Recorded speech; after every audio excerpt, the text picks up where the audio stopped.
کے ساتھ میں ہوں آپ کا میزبان انیب ظہیر. میرے ساتھ تحریک لبیک پاکستان کے امیر جناب سعد حسین رضوی صاحب موجود ہیں. ان سے بات کرتے ہیں. سر یہ بتائیے گا کہ الیکشن ہوئے ہیں, ہر جماعت اس کے اوپر اعتراض اٹھا رہی ہے کہ الیکشن میں ریگنگ ہوئی ہے, ہرایا گیا ہے. تحریک لبیک پاکستان کا کیا سٹانس ہے ان الیکشنز کے اوپر؟ قبول کرتے ہیں الیکشنز کو یا نہیں کرتے؟ یار الیکشن ہوئے ہی نہیں ہے. اس کو الیکشن کہتے ہیں؟ الیکشن کا مطلب ہوتا ہے کہ ایک ووٹر ووٹ ڈالنے آئے, ٹھیک ہے جی, پاکستانی قوم نکلے, اپنا حق رائے دے استعمال کرے اور شام کو اس کا رزلٹ ملے. کہاں ہے رزلٹ؟ کہاں ہے ڈی آر اوز؟ کہاں ہے سسٹم؟ کہاں ہے سارا دن وہ الیکشن کا عملہ اور سارا دن کیا ہے؟ یہ تو الیکشن ہوئے ہی نہیں ہے. اگر آپ اس کو الیکشن کہتے ہیں, یہ تو مطلب ڈرامے بازی سے بھی قوم کو بے وقوف بنانے کی انتہا درجے کی کوشش ہے.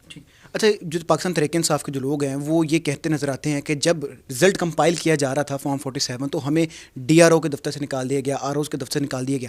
جو تحریک لبیک پاکستان کے جو امیدواران تھے ان کے ساتھ کوئی ایسا واقعہ پیش آیا؟ بھائی سب کے ساتھ ہی ایسا ہوا ہے, جانے نہیں دیا گیا اندر تک, اور جناب جو اندر بیٹھے ہوئے تھے ان کو باہر نکال دیا. بلکہ جو اندر بیٹھے رہے ہیں وہ بعد میں پتہ لگا ڈی آر اوز کا عملہ ہی چلا گیا یہاں سے, اور انہوں نے کہا آپ صبح 12 بجے آئیں گے تو آئے گا. اس نے آ کے کاغذ لگا دیا کہ جناب آپ صبح 12 بجے آ کے رزلٹ لے لیں. تو یہ کون سا طریقہ ہے؟ یہ کون سا؟ جماعت اسلامی بھی تحریک انصاف کے جو حق میں آواز اٹھا رہی ہے, وہ کہہ رہی ہے کہ جناب علی تحریک انصاف کو زیادہ ووٹ پڑا ہے, ان کو سیٹیں ملنے چاہیے. نون لیگ کے اکثر کینڈیڈیٹ جو کہتے نظر آتے ہیں کہ ہمیں فون کال آئی تھی کہ آپ کو ہم سیٹ دے دیتے ہیں, لیکن وہ بھی اس چیز سے انکار کر رہے ہیں.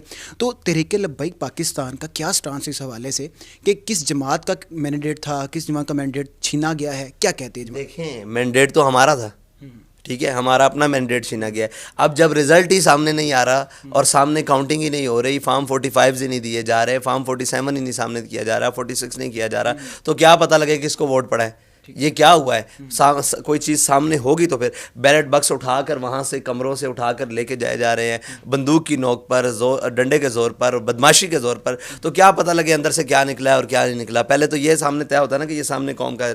تو یہ تو پوری قوم کے حق پر مینڈیٹ وہ ڈاکہ مارا گیا, پوری قوم کے مینڈیٹ پر ڈاکہ مارا گیا, کسی ایک جماعت کے نہیں. پوری قوم کی امید اور پوری قوم کے جو حق رائے دہی پہ اس پر ڈاکہ ڈالا گیا. تمام جماعتیں احتجاج کرنے جا رہی ہیں اور کر بھی رہی ہیں, مل ملا کے کر رہی ہیں. تحریک لبیک پاکستان بڑی مضبوط ایک آواز ہے, اور جب نکلتی ہیں تو پورے پاکستان میں پتہ چلتا ہے تحریک لبیک نکلی ہیں. تو اس موقع کے اوپر کوئی احتجاج کرنے جا رہے ہیں, یہ لیگل جو فورمز ہیں ہم نے لیگل فارمز کا بھی جو اپنا حق تھا وہ بھی استعمال کیا ہے, اور جو احتجاج کے راستہ ہے وہ بھی ہم نے استعمال کیا. ہم نے پورے پاکستان میں احتجاج کیا ہے, اور انشاءاللہ آگے بھی جہاں ہم نے سمجھیں گے اور احتجاج کی ضرورت ہے وہاں ہم احتجاج کریں گے. باقی رہی دوسری بات, یار دیکھو اندھوں اور بہروں کے دیس میں کیا احتجاج کریں؟ مجھے یہ بتائیں کہ کس کو نہیں پتا؟ آپ کو نہیں پتا کہ الیکشن کس نے چرایا ہے؟ پتہ ہے کہ نہیں پتا؟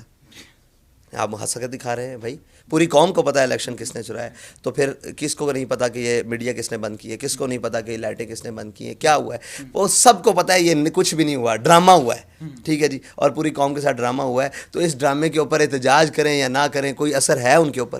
ان کے اوپر کوئی اثر ہے؟ کسی کے اوپر کوئی اثر ہے؟ کسی کو کوئی اتنی اپنی سبکی کا ہو, کوئی قوم کے مینڈیٹ کا کوئی تحفظ ہو؟ کسی کو کچھ نہیں ہے. یہاں سب ڈرامے بازی ہو رہی ہے پورے ملک کے اندر, اوپر سے لے کر نیچے تک. سننے میں یہ آ رہا ہے پچھلے کچھ دنوں سے کہ تحریک لبیک پاکستان کا پاکستان تحریک انصاف کی طرف تھوڑا سا ٹلٹ ہوا ہے, تھوڑا سا نرم گوشہ انہوں نے پیدا کیا ہے.